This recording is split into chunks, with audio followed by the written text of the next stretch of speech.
I think it's a very primitive attraction to the highway or something that represents spanning distance. I think distance has always been something that humans have been trying to conquer.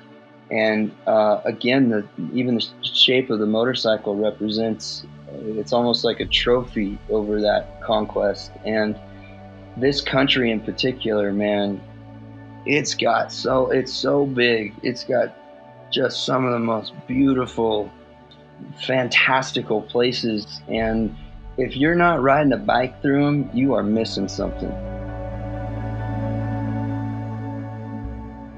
My name's Todd Blubaugh, and I'm a writer and a photographer, and I live in the high desert of California.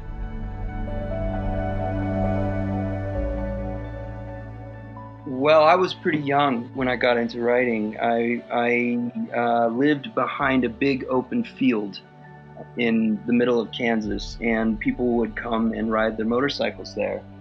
I kind of was under the impression that was a very adult activity until one day I saw some kid my age out there on a little motorcycle, a mini bike. I think I was probably about 10 or 11 years old, and that blew my mind open that you could be little and ride a bike, because I was used to seeing these huge dirt bikes, basically, they were well over the height of my head at the time. And that kind of spun me out, and I was just completely consumed by it. That's all I wanted when I was a little guy. I remember actually the first time I got to ride one, I was out in the field and I was shooting my bow and arrow. And one of these little guys came by in a mini bike, who was my age, and he was like, "Hey man, what's up? Cool bow and arrow." I was like, "Thanks. You want to shoot it? I'll trade you a ride for, if you want to shoot this thing." He's like, "Yeah, sure." And that was the first ride that I ever took. Long before I ever took that first ride, I think there was something that the idea of a motorcycle represented. That being this thing, this machine, you look at it, it's just two wheels and a motor, and you sit on it and it becomes a part of you. It's just an extension of your body. That I was very captured by that idea, to the point where there was a garage on the way to school. Well, I used to walk to school. This was also the time when your kids could walk to school in a place. I'd walk by this garage.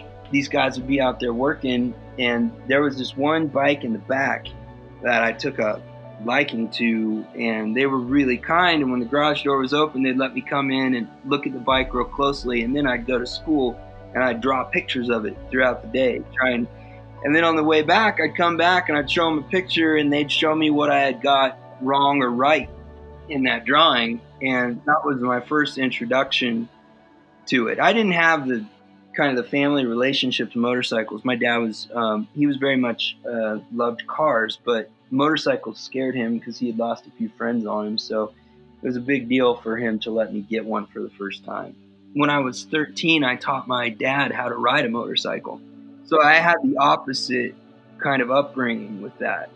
And he loved it, and this was dirt bike days. Then you go through these phases, I think, when you start a little younger, and dirt bikes are the introduction.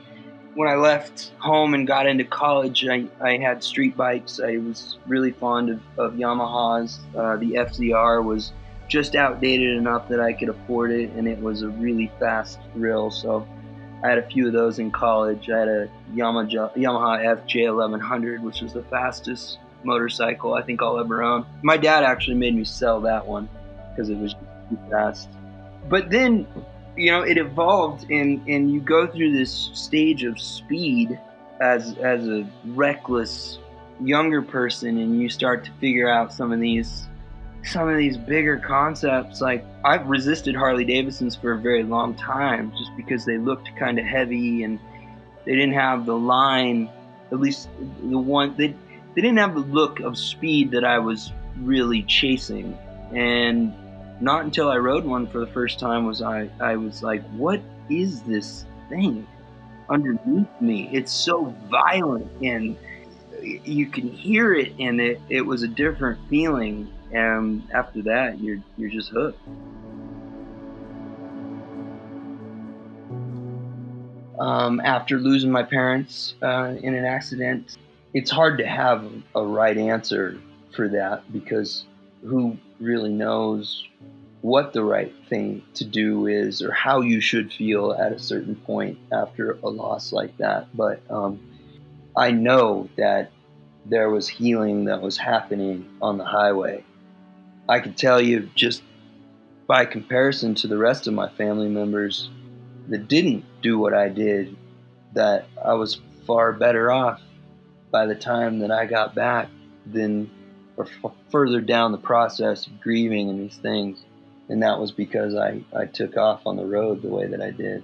I met so many interesting people along the way that became very important to me, and they are the characters involved in my life even now. They changed my life, and this book is largely about them. The structure the book took is it's heavily visual with the photographs from the journey, and then there are these isolated vignettes that we tried to keep to about 2-page spreads that explain a happening, that if you were to read the book in order from page 1 to 250, whatever it is, you could open up to these little vignettes and get a good conclusive understanding of what happened there on that event. And then you put those together and they would be this larger story of this trip. Or you could just take it in increments and read it, put it down, and get something out of it. I kind of trying to experiment with these little collections of stories to explain a bigger picture.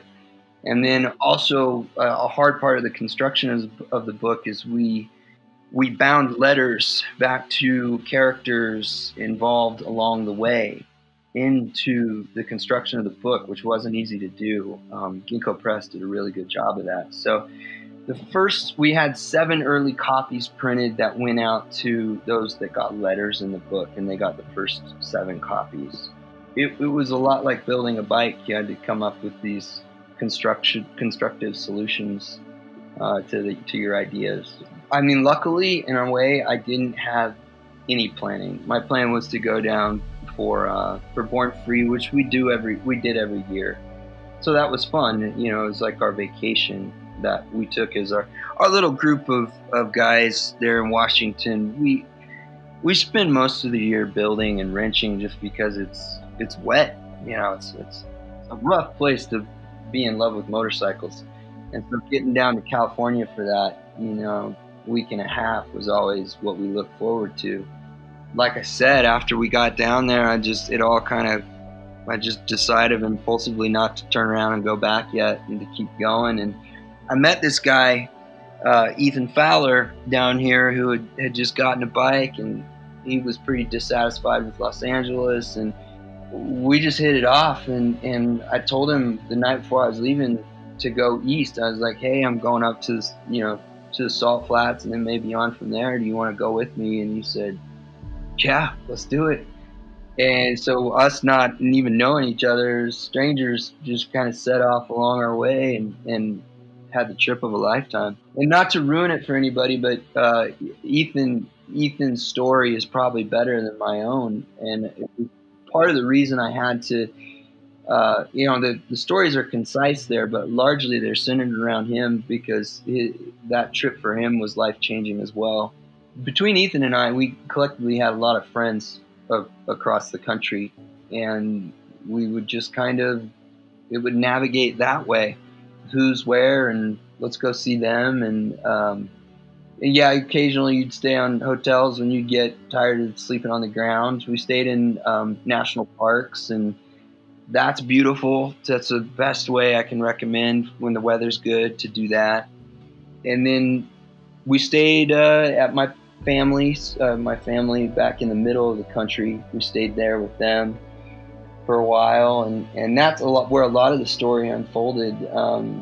Ethan fell in love with a girl back home, and that changed the course of our trip. It's a good story.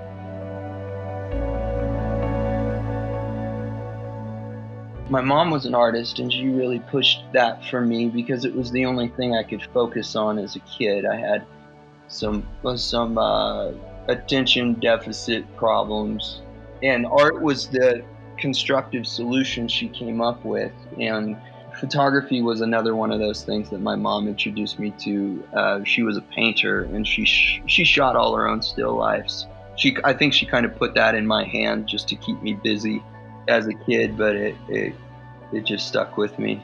From, I don't remember what grade, it was probably like third grade, up until I was like, got into high school, she would make me come home, and literally my day before I could ride, and this was how she put it, before I could ride my motorcycle or my bicycle, I had to spend an hour either drawing or writing, just practice that discipline of focus. And being that school was over with at this hour, and I should be free to do anything I want as a little kid, it was extremely hard to sit down and do that. But she found a way to make that work, and I'm very grateful to her for that. So I honed in some process in doing that. Like, to sit and be still is very hard. It's still hard for me, but I can do it now, and I can sit down and I can write. It's funny because I think we all really suffer from that. Everybody teaches you how to do something, how to be doing something. No one ever teaches you how to be still with your thoughts. Well, you're sitting on a motorcycle, right? You're sitting and you're only concerned about what's happening at the moment. There's no other influence. You're just completely present. And that is a form of meditation. That's what they try and teach you to do when you meditate or whatever. And to me, I think writing was a form of meditation where you're just kind of watching, when you're in the groove, you're just kind of watching the words come down and through you and onto the page, and not until you're done with a complete thought that's in the moment, then you go back and read it and you're broken from that. But it's a very good feeling to be able to do.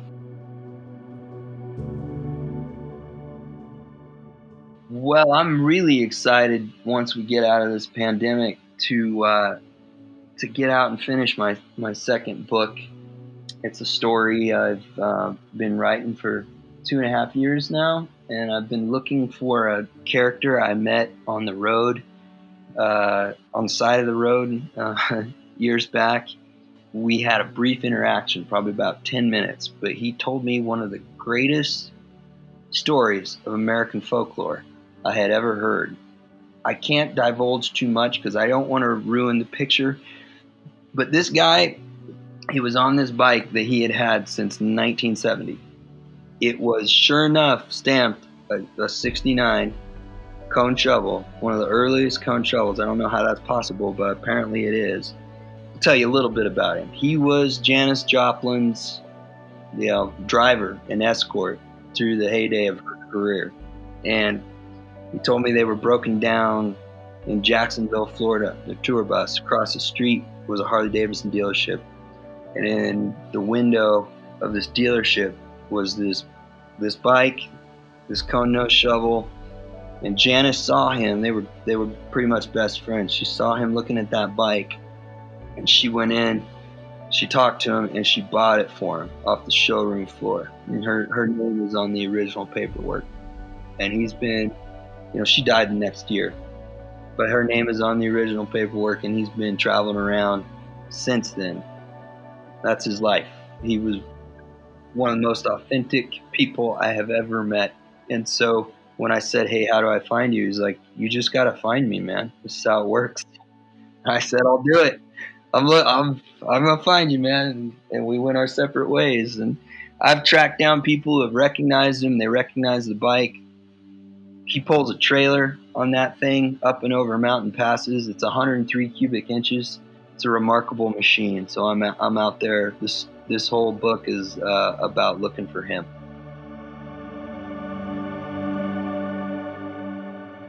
I think it's different for a lot of people, but I've thought about it a lot because I've had to attack it in written form so many times with publications and things like that. But there is some real, almost, it's not science. It's just you're looking for the best explanation, right? And I think the best explanation is that it's an altered state, right? You're in this altered state that gives you tremendous focus when you're on a bike. I don't know another way to find it.